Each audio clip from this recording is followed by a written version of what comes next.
උපන් රටේ හිටියත් දුරු රටක හිටියත් කලාවට සංස්කෘතියට පෙම්බඳින මිනිසුන් අපි අතර ඕනෑ තරම් ඉන්නවා. සංහිඳේ අපි අද අවසාන කතාබහට එකතු කරගන්න මේ කෙනත් එහෙම කෙනෙක්. වරින් වර ලංකාවට ඇවිල්ලා විශේෂයෙන් ලංකාවේදී වගේම තමන් දැනට ජීවත් වන රටේදීත් අපේ කලාව පිළිබඳව අපේ සංස්කෘතිය පිළිබඳව දරුවන්ට බෙදා දෙන දැනුම පිළිබඳව මේ අවස්ථාවන් පිළිබඳව ඔහු අපිත් එක්ක එකතු වෙලා බෙදා හදා ගන්නවා. අදත් ප්‍රසන්න යමසිංහ අපිත් එක්ක එකතු වෙන්නේ එවැනි කර්තව්‍යයකට ලොස් ඇන්ජලිස් නුවර තජ්ජිත් නර්තන පාසලේ නිර්මාතෘ සහ නර්තනාචාර්ය විදිහට ඔහු අපිත් එක්ක එකතු වෙනවා. මේ නර්තන පාසල පිළිබඳව කතා බහ කරන්න. අයබන් ප්‍රසන්න. අයබන්. තජ්ජිත් කියන්නේ උඩරට නර්තන කලාව හදාරන බොහෝ දෙනෙක්ට මේ හුරු පුරුදු පද දෙකක්. දැන් ඒ පද දෙකත් එක්ක විශේෂයෙන් මේ ඇමරිකාව වගේ රටකට ගිහිල්ලා ඒ රට ඇතුළේදී අපේ කලාව පිළිබඳව නර්තනය පිළිබඳව දරුවන් එක්ක බෙදා හදාගත යුතුයි කියන හැඟීම ඔබට ආවේ කොහොමද? ඇත්තටම ස්තුතියි නමේ වචන දෙකම අපේ සාකච්ඡාව ආරම්භ කරනවට.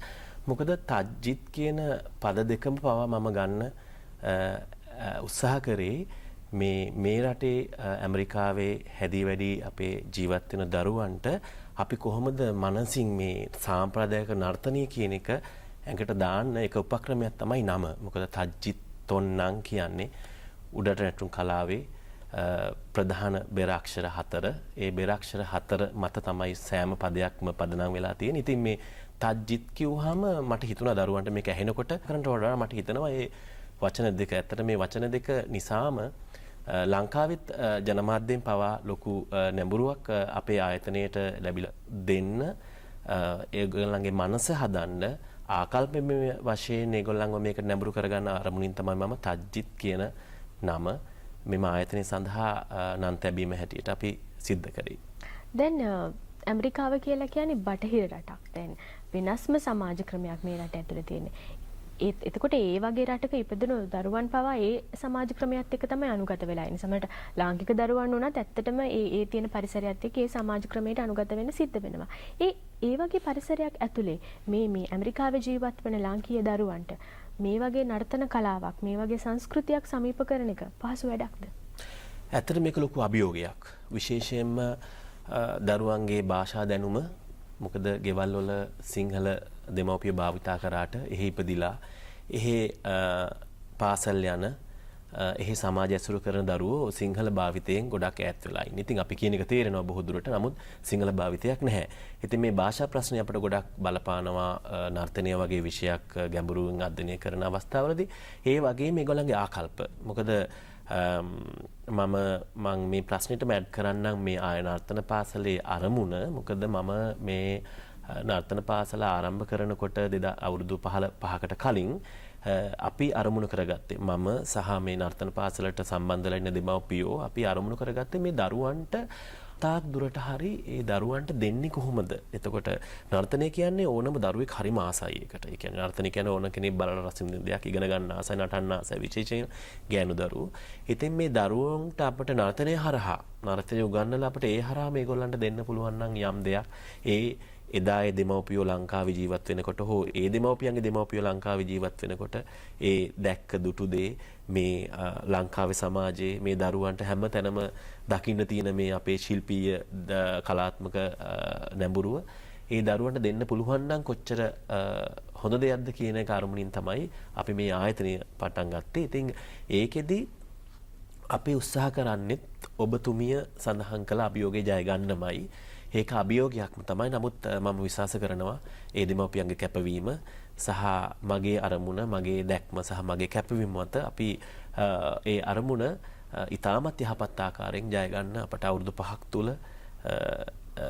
හැකි වෙලා තියෙන වගේ මේකට සාක්ෂි ඒ දරුවන්ගේ ආකල්ප වර්ධනය ඒ දරුවන්ගේ චරිත ස්වභාවය හැඩගැසීම ඒතර දෙමව්පියොත් එක්ක කතා කරනකොට ඒ දැනගන්න අදහස් වලින් අපි ගොඩාක් දුර ඒ ජයග්‍රහණය කරා ළඟා වෙලා තියෙනවා කියලා මට සතුටින් කියන්න පුළුවන්.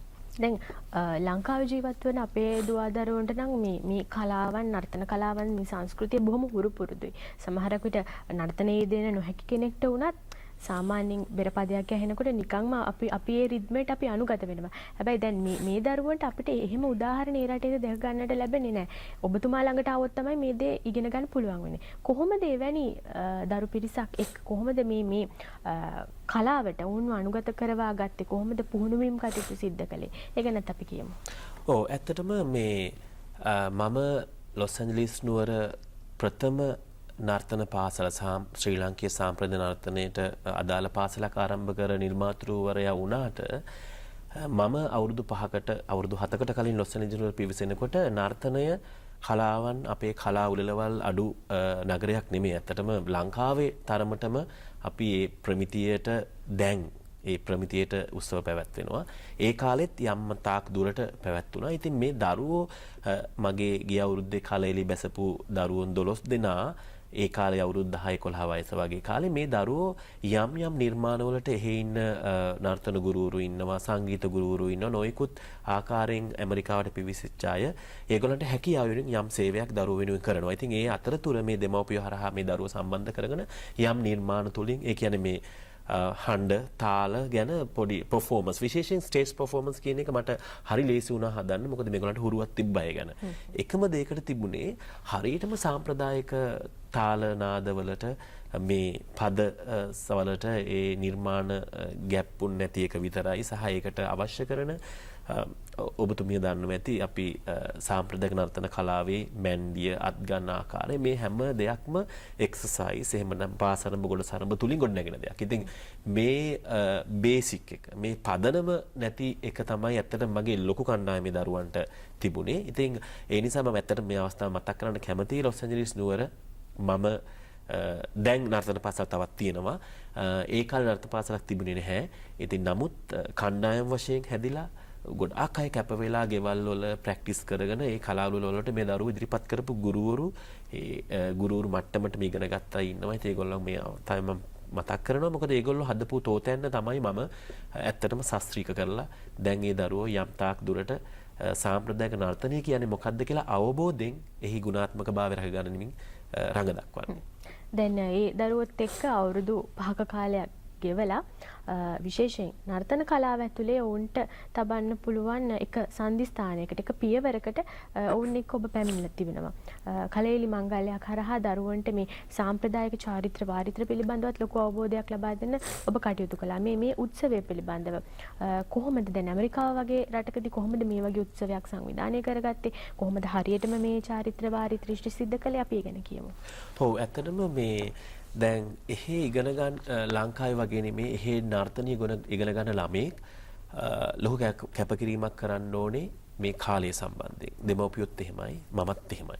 ඉතින් ඒ කාලය වෙන් කරගෙන මේ නර්තනය ඉගෙන ගත්තාම මේ නර්තනය හරහා අපි ලංකාවේ වගේ විශ්වවිද්‍යාල මට්ටම එහෙම නැත්නම් උපාධි මට්ටමට ගිහිල්ලා යම් වෘත්තීය මට්ටමක් මෙහෙ ගොඩ නැගෙනවා. එහෙම වෘත්තීය නාසක කෙනෙක් වෙන්න පුළුවන්. එහෙම නැත්නම් උපදේශකයෙක් වෙන්න පුළුවන්. එහෙම නැත්නම් ගුරුවරයෙක් වෙන්න පුළුවන් පාසල් අධ්‍යාපනය තුළ. ඉතින් ඒ වගේ මාර්ගයක් තියෙනවා. නමුත් එහි ඉපදෙන ළමයෙකුට හැදිලා වැඩෙන ළමයෙකුට ඒක වෘත්තීය මට්ටමක හැටියට කරගන්න බෑ. මොකද ඊට වඩා ඒ දරුවන්ගේ හීන තියෙනවා ඇමරිකාවේ ජීවත් වෙන ළමයෙකුට. ඉතින් අපි අර මම මුලින් සඳහන් කරා වගේ මේ දරුවන්ගේ ශිල්පීය මට්ටමට වඩා මේගොල්ලන්ගේ තියෙන මේ ගති පැවතුම් වල වර්ධනයක් ඇති කරගන්න අපි නර්තනය හරහා ඕන කරන දේවල් මේ ළමන දීගෙන ආවා. ඉතින් මේ කලෙලි මංගල්‍යයක් කියන්නේ විශේෂයෙන්ම මේ නර්තනයේ හදාරන සිසුවෙකු සිසුවියක් අර ශිල්පීය මට්ටමට පැමිණීම කියන ඒ කියන්නේ නර්තනය ආරම්භ කරන්නේ කලෙලි මංගල්‍යයෙන් අපේ සම්ප්‍රදාය තුල.